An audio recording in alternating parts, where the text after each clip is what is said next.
Welcome to MagicGatheringStrat. I'm Dan. This is the Modern Bible of Red, Green, Tron series, chapter 21, doing the right thing with Karn liberated.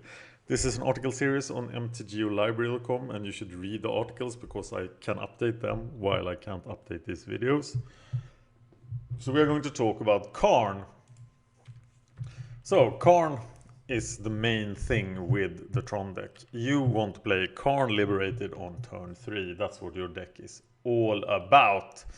And once you do that, you are presented with some choices. And it can be hard to do the right thing with Karn, but hopefully I can teach you that in this video. So Karn has 3 abilities. You can basically ignore the ultimate. It's awesome, it's fantastic, but it won't decide many games. So consider that sort of extra material. When you learn to use the ultimate, yeah, that's very nice. But it's the +4 and -3 abilities. The +4 abilities takes a card out of the opponent's hand forever. It's an exile. The opponent chooses the card. And the -3 is an exile target permanent where you choose the card. So you can get rid of the opponent's worst threat. Karn starts at 6, so the +4 puts him at 10, which means that he will probably live for a while, so that's a good way to start if you have the chance. But Modern is a fast format, and you will often run into trouble where you have to deal with Karn immediately. You have to deal with stuff immediately to survive, and that's where the -3 ability comes in. The -3 ability, if you use that immediately, it probably means that you will get to do a 2-for-1, you will get to remove 2 threats, or Karn will die to a lightning bolt. So there's a big difference whether you play against a deck capable of casting lightning bolts or not. So if you play against a sort of American control deck, for example, you should always +4 Karn, unless he has some crazy threat or insane mana problems. Here are some general tips about playing Karn.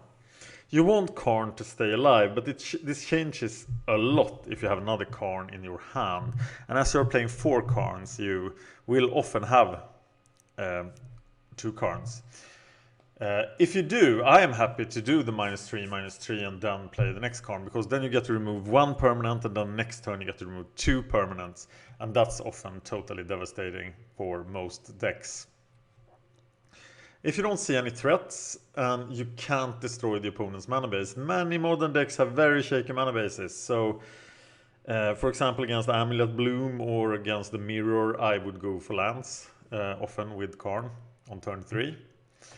If you see 1 threat coming at you, you should probably use the -3 ability. If there's a risk of lightning bolt, consider whether you have the time to use the +4 instead, and you personally still survive. There is a risk, for example, when playing against Burn, that he can kill you if you use the +4 ability.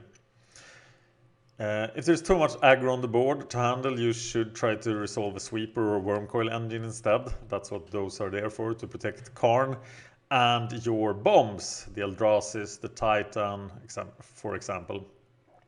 The main mission of Karn is to stabilize the board, give you an advantage, and then let you go through with your Eye of Ugin plus Eldrazi or Titan plan to win the game. Remember also you can put fate counters on Karn from your Oblivion Stones, which will of course be really strong.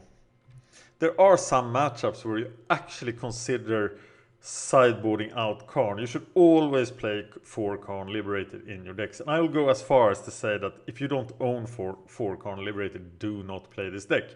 You want 4 Karn liberated in your deck at all times. Except if you're running into very, very fast aggro or combo decks. Then you should sideboard out 1 or more Karns if you have to. There are usually other cards that you sideboard out first.